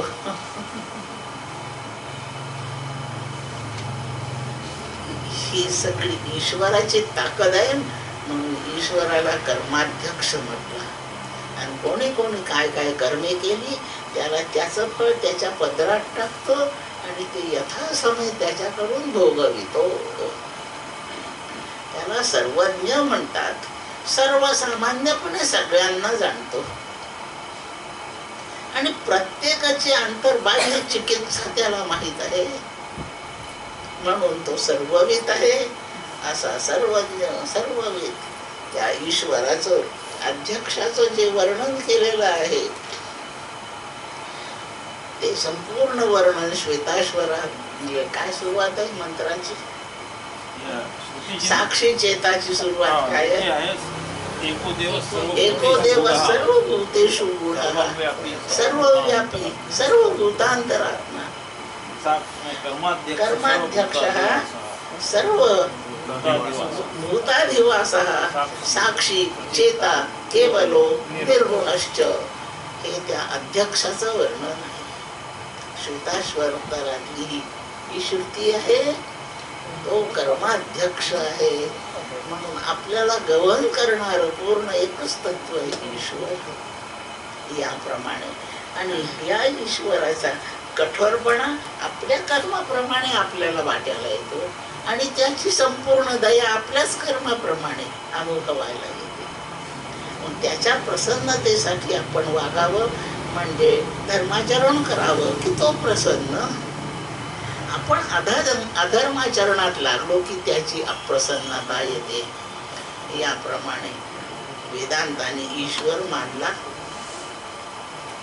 यानंतर श्रीमद भगवद्गीता ग्रंथ स्मृती ग्रंथ आहे. श्रुतीला अनुसरून आहे. कशावरून? गीतेचं वर्णन आहे सर्वोपनिषदो गावो. श्रुतीसार अशी असणारी भगवद्गीता ती स्मृती आहे. आणि या स्मृतीमध्ये सुद्धा कर्माचा खूप उहापोह बऱ्याच अध्यायांमध्ये येतो. त्यातला 3रा अध्याय कर्मयोग नावाचा आहे. 4थ्या अध्यायात कर्माचं वर्णन आहे. 9व्या अध्यायात कर्म येतं. पुढे 14व्यात गुणांच्या एकूण विवेचनात कर्म येतं. 18व्या अध्यायात गुणांच्या प्रकरणामध्ये कर्माचा विचार येतो. आणि 4थ्या अध्यायातही सुद्धा तो ज्ञानाचा अध्याय असून त्या ज्ञानाचं सहकारी साधन म्हणून कर्माचा विचार केलाच आहे. गीताभर कर्माविषयीची भगवंताची मते अशी विस्तारलेलीच आहे. आणि याचा परिणाम म्हणून लोकमान्य टिळकांनी गीता कर्मपर करून टाकली. पण कर्म हे ज्ञानाचं सहकारी साधन आहे असं थोडसा बारकाव्याने अभ्यास केला तर लक्षात येणारी गोष्ट आहे. संपूर्ण उपनिषदांचं ते सार आहे. याप्रमाणे श्रीमद भगवद्गीता कर्मांचं कुठे कुठे कसं वर्णन करतंय यासाठी आपला या पुस्तिकेतला शेवटचा अध्याय आहे. तो पूर्ण अध्याय मी पुढच्या प्रवचनकारासाठी थांबवून ठेवते. थोडस लवकर आटोपण्याचा विचार करते. काही मुद्दे मला सांगायचे होते पण हे आधी संपवायचं म्हणून आधी बोलले नाही. नेहमीप्रमाणे एखादा थोडासा वेगळा मुद्दा आपल्या पुढे मांडण्याचं ठरवलं आहे. तो आजच्या विषयासाठी ठरवला आहे.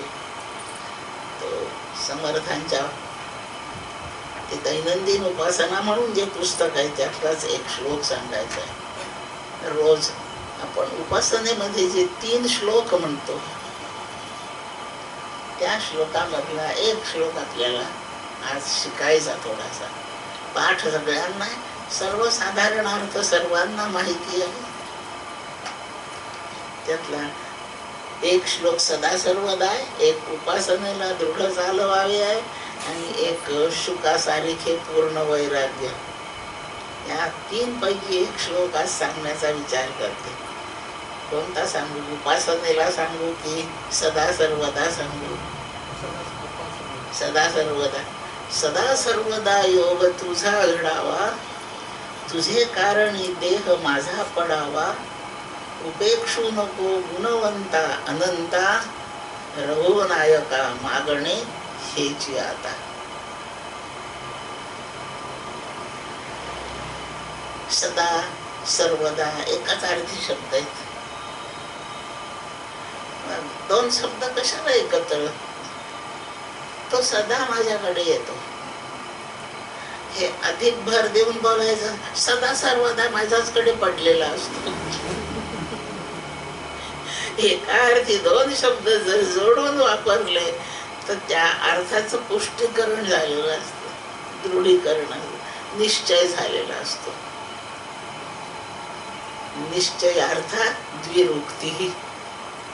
निश्चय सांगण्यासाठी एक शब्द 2दा, एकार्थी शब्द 2 असले तर ते एकत्र निश्चय करून बोलायचं, खात्री देऊन बोलायचं, लोकांचा विश्वास बसेल असं बोलायचं. यासाठी 2दा. उद्या आमच्याकडे या एवढं म्हणून थांबत नाही. त्यांनी यावं असं जर मनापासून वाटत असेल ना तर उद्या आमच्याकडे या एवढं म्हणून नाही थांबत. या एकदा सांगायचं उद्या आमच्याकडे या ते कशासाठी? पुन्हा सांगितलं नाही एकदा त्याला ऐकू नाही जात का? म्हणजे तुम्ही नक्की यावं अशी माझी भरून इच्छा आहे. यासाठी द्विरुक्ती. निश्चय अर्थात द्विरुक्ती. सदा आणि सर्वदा. कोणाशी बोलणं चाललंय? कोण बोलतोय? सदा सर्वदा योग तुझा घडावा, तुझा माझा संग सदा सर्वदा घडावा आणि तुझ्यासाठी माझा देह कामाला यावा, पडावा. म्हणजे तुझ्याच कामासाठी, तुझ्यासाठी हा देह संपला तरी चालेल. आहे तोपर्यंत तुझ्याच कामासाठी आणि संपेल तरी तुझ्या कामातच तो संपावा. देह माझा पडावा एवढी माझी इच्छा आहे. आणखीन इच्छा आहे. उपेक्षू नको गुणवंता अनंता. हे सद्गुण राशी असलेल्या गुणवंता अनंत असलेल्या या परमात्म्या माझी उपेक्षा नको करू. कोणत्या परमात्म्याशी कोणाशी बोललं चाललंय? रघुनायकाशी बोलताय. कोण बोलताय? समर्थ बोलताय. रघुनायकाच्या पुढे उभे आहेत, हात जोडले आहेत आणि रामराय विचारतात काय म्हणणं आहे तुझं? काय पाहिजे? काही मागायला आला का? हो मागायला झालो. काय मागतो? सदा सर्वदा योग तुझा घडावा, तुझे कारणी देह माझा पडावा, उपेक्षू नको गुणवंता अनंता. मी 2 गोष्टीवर मागितल्यात. तुझा सदा सर्वदा योग घडावा आणि तुझ्यासाठीच हा माझा देह कामाला यावा. एवढ्या मागण्याची उपेक्षा नको करू. माझी उपेक्षा ह्या मागण्यासाठी करू नकोस. म्हणजे एवढं नक्की दे. दुर्लक्ष नको करू माझ्या या मागण्याकडे. उपेक्षू नको गुणवंता. मी तुला गुणवंत म्हणतोय, मी तुला अनंत म्हणतोय, गुणवंता अनंता. आणि हे रामराया मागणे हेची आता. याच्यापेक्षा आता काही मागायचं ते आता यमक जुळावं म्हणून नाही शब्द. गुणवंता अनंता, पुढे ता आला तर पुढच्या ओळीत शेवटी ताच आला पाहिजे. यमकाचा नाही हा प्रयत्न. मागणे हेच आता. आजपर्यंत यापेक्षा वेगळं पुष्कळ मागितलं आणि त्यानंतर आता हे मागतोय. या श्लोकाचा अर्थ सरळ सांगतोय की यापूर्वी भक्तांनी खूप काही मागितलेलं आहे. तेवढं मागून पुरेसं नाही झालं, ते अजून अपूर्णच राहिलंय. म्हणून त्याच्या पूर्तीसाठी आता असं काही मागतो आहे, तेवढंच आता दे. म्हणजे आधीच सगळं मागून झालेलं अपूर्ण आहे, म्हणून मला पुन्हा मागावं लागतंय, ते आता मागतोय. त्या आताचा अर्थ पूर्वी मागितलंय, अपूर्ण आहे, पूर्णतेसाठी आता मागतोय. आणि पूर्णतेचं जे मागणं आहे ते काय आहे? सदा सर्वदा योग तुझा घडावा. सतत तुझा माझा संबंध, संपर्क, सहवास, संगती असलीच पाहिजे. तिला कुठे खंडित व्हायचं प्रसंगच येऊ नये. तू आणि मी सदा सर्वदा सोबतच पाहिजे. मी जांभेतून निघालो सज्जनगडाला चाललो, तू माझ्यासोबत पाहिजे. मी सज्जनगडाहून निघालो चाफळाला चाललो, माझ्या बरोबर. मी साताऱ्यात चाललो, तो तिथे पाहिजे. मी आतल्या खोलीतून अंगणात निघालो, तर तिथे माझ्या बरोबर पाहिजे. डोंगरावर फिरायला गेलो, तू तिथे माझ्या बरोबर पाहिजे. मी जेवायला बसलो, तिथे तू पाहिजे. खूप लोकांच्या मेळात गेलो, तिथे तू पाहिजे. सदा सर्व योग तुझा घडावा. असं मागणं देव देतो बर का भक्ताला. तुकोबांचा अनुभव आहे तो. जेथे जातो तेथे तू माझा सांगायची. हा अनुभव एका संताचा काय, सगळ्यांचा तोच आहे. समर्थ मागताय तुझा सतत योग, म्हणजे सहवास, जोड, एकत्रता, हे तुझं मला सतत असावं. आणि बर का प्रभो, मी सदा म्हणतोय, सदा म्हणजे नेहमीसाठी. बर ठीक आहे, एक आठवडा तुझ्या घरी असं,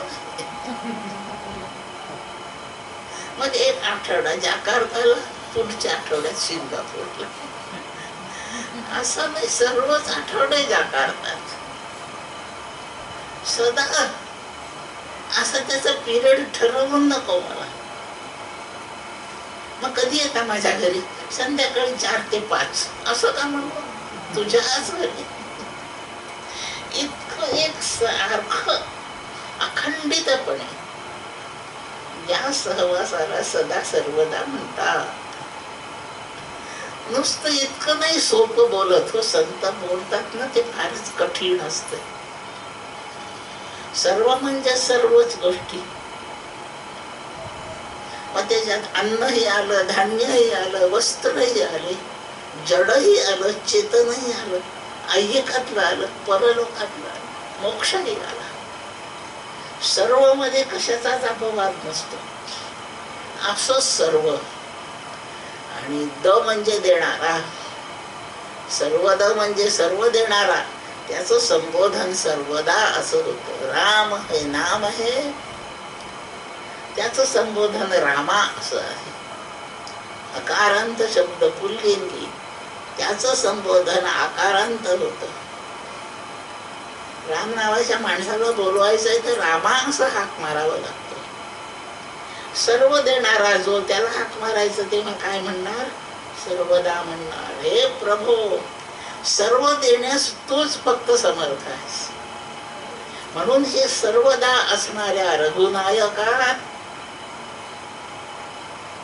तू सदा माझ्याजवळ, सतत माझ्याजवळ असावं.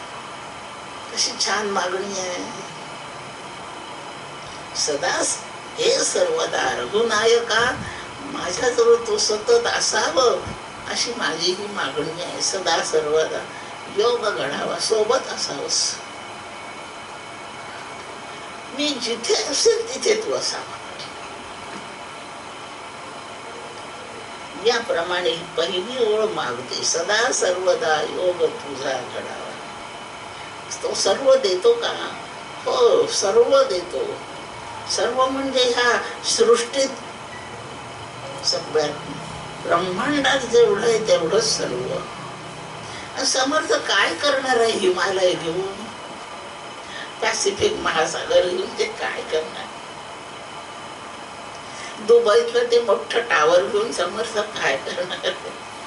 हे सर्व त्यांना कशासाठी पाहिजे? म्हणून सर्व शब्दाचा ब्रह्म असा अर्थ,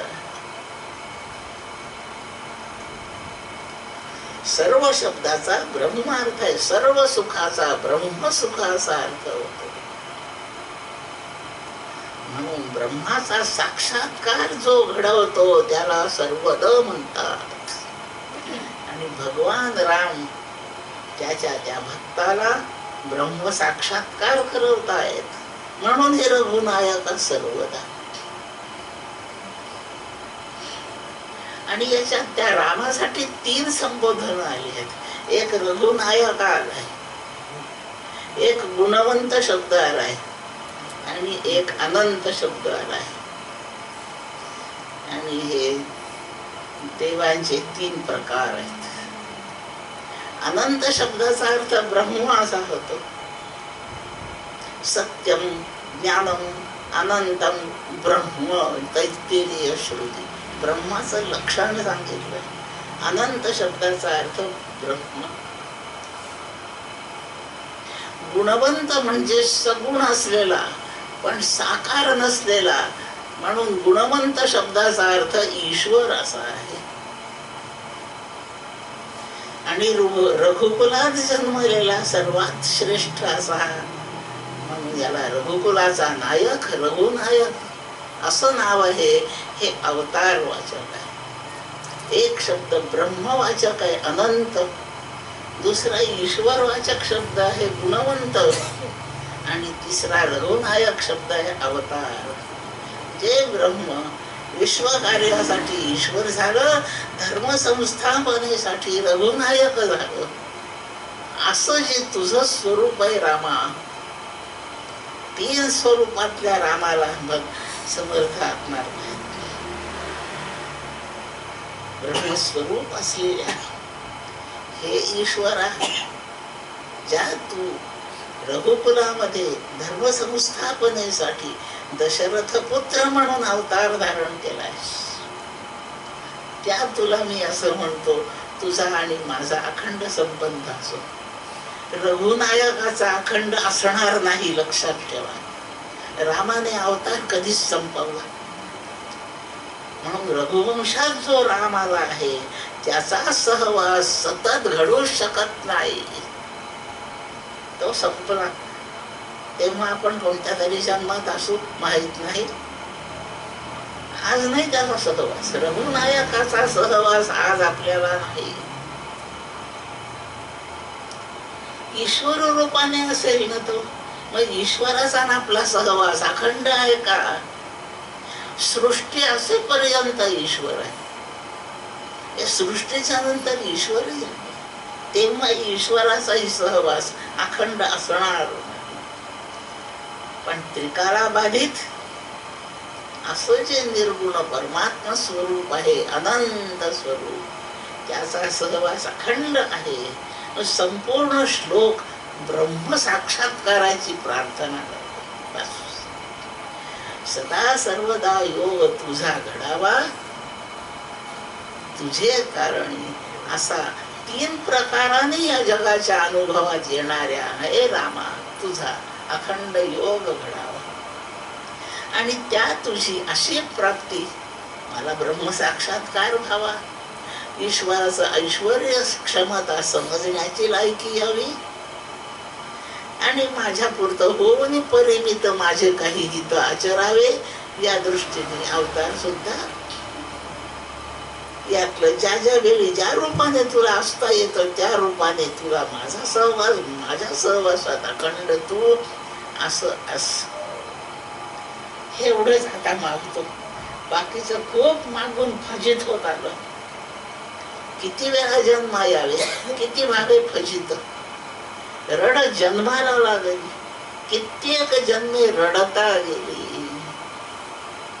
आता ते नकोय मला, आता फजित नाही व्हायचं, आता रडायचं नाहीये.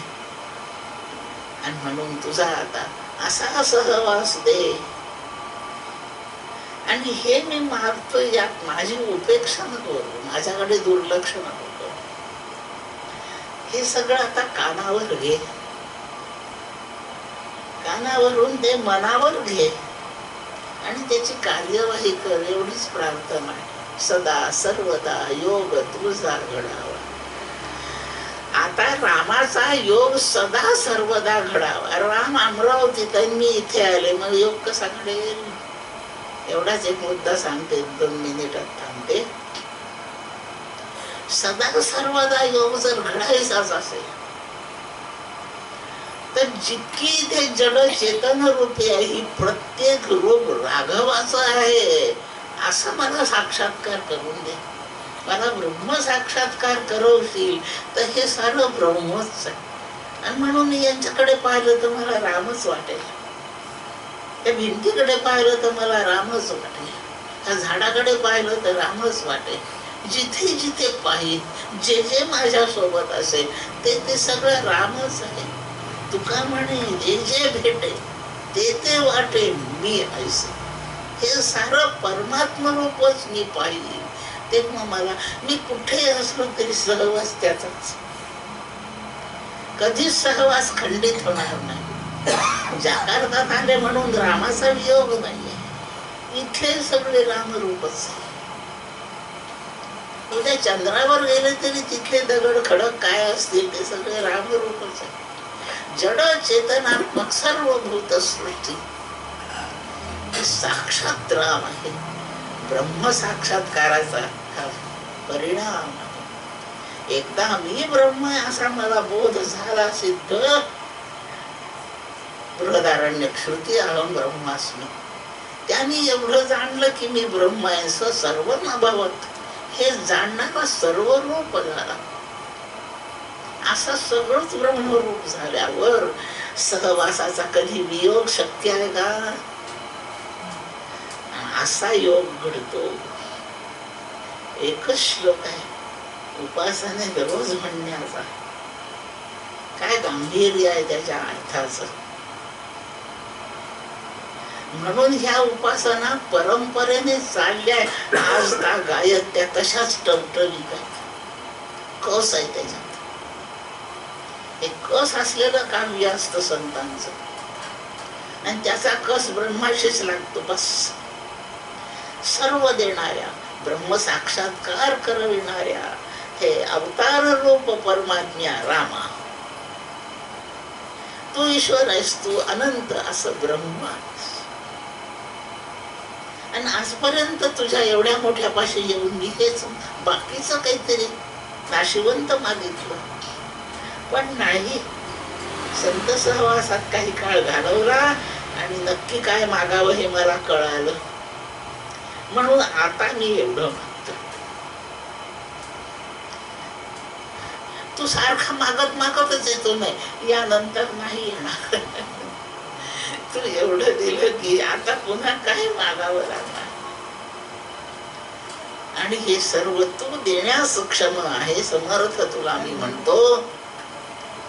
पुनश्च आनंद शब्दाचा ब्रह्मार्थ, ज्या रामाशी समर्थ बोलताय तो राम ब्रह्म आहे हे त्यांना कळत आहे. तो ईश्वर आहे गुणवंत हे त्यांना समजत आहे.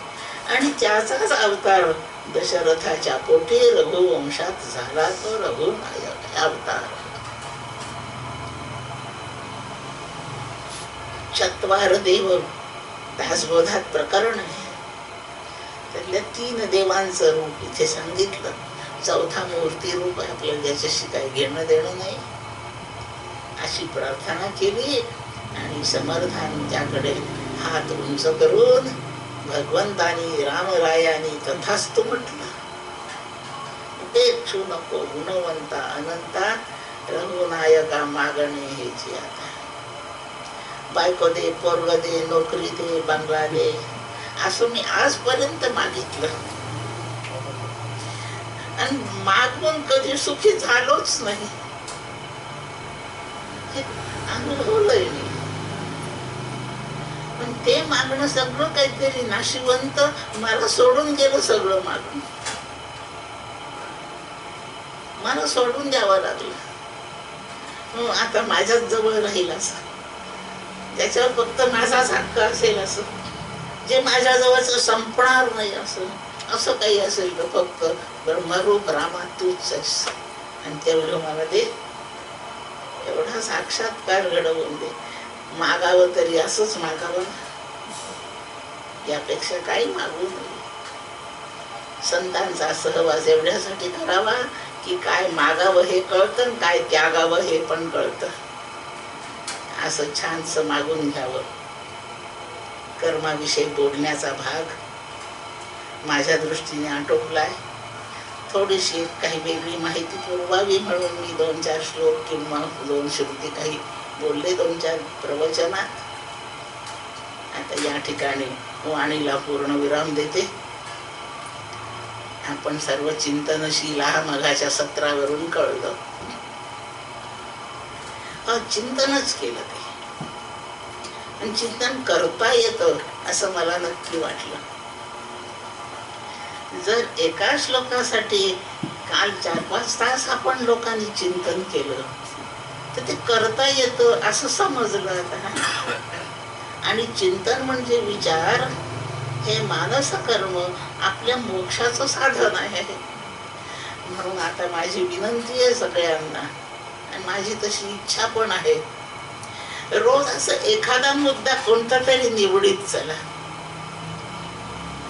आणि त्याचं चिंतन करीत चला. चिंतनाची सवय लावा. हो, ब्रह्मचिंतनच होईल, तच्चिंतन तत्कथन. आणि याचा परिणाम याच देही ब्रह्म साक्षात्कारापर्यंत जाईल. काकांचा आशीर्वाद आहे. आशीर्वाद फलद्रूप होण्यासाठी जेवढं करावं लागेल आपल्याला, ते आपल्या वाट्याचं चिंतन करायचं. आणि करता येतं का नाही याची खात्री झाली. अर्थाचं स्पष्टीकरण अपूर्ण असेल, पण काहीतरी शोध लावून आपण त्याच्यावर 2 वाक्य बोलण्यापुरता नक्की विचार केला. हा विचार करण्याची आपली क्षमता आहे एवढी खात्री ठेवावी. याला आत्मविश्वास म्हणतात. आणि थोडीशी चिंतनाची सवय लावून द्या. रोज एक चिंतन करायचं. कोणते पुस्तक काढलं की 4-2 वाक्य चिंतनाचे मिळूनच जातात. मनाचे श्लोक काढा, 1-1 श्लोकावर रोजच चिंतन करा. आज बोललो त्याच्यावर पूर्ण नाही झालं चिंतन, तोच पुन्हा उद्या चिंतनाला ठेवा. पण शाश्वत वाङ्मयाच्या चिंतनाची सवय लावून घ्या. आपल्याला ब्रह्मसूत्रापर्यंत जो अंतिम असा कठीण वेदांत ग्रंथ आहे, तो सुद्धा आपल्या स्वाधीन होईल असं लक्षात. या प्रकारचा माझा विश्वास आहे. तेवढा बोलते. आपल्या सर्वांचं अभिनंदन आणि कौतुक करते चिंतन केल्याबद्दल. आणि आपल्याला चिंतनाला प्रवृत्त ज्यांनी केलं ते दीपक गौराई खूप धन्यवाद देते. ते भयंकर म्हणजे हात धुवून मागे लागले. काल नीट खाऊ दिलं नाही की झोपू नाही दिलं त्यांनी. असा एखादा कोणीतरी दणकेबाज पाहिजेच. मग तुम्ही बोला ना, नाही हो बरं राहू द्या मी त्यांना म्हणते. असं माझ्यासारखं मावळा नाही चालत, असा खमक्या पाहिजे. त्याने कसं इतके माणसं प्रवृत्त केले. हो, आपल्याला जे पुण्य लाभले त्याचा पुष्कळसा पुण्यांश त्यांच्याकडे गेलाय. त्यांनी प्रवृत्त केलं. याप्रमाणे त्यांना भगवंताने खूप क्षमता, सामर्थ्य, आयुष्य द्यावं आणि आपलं चिंतन पुरं होईपर्यंत आपल्यालाही ठेवावं. ते याप्रमाणे एक शुभेच्छा व्यक्त करते. सर्वांना माझ्या ताकदीने कल्याणाची मी प्रार्थना करते परमात्म्यापाशी आणि वाणीला विराम देते.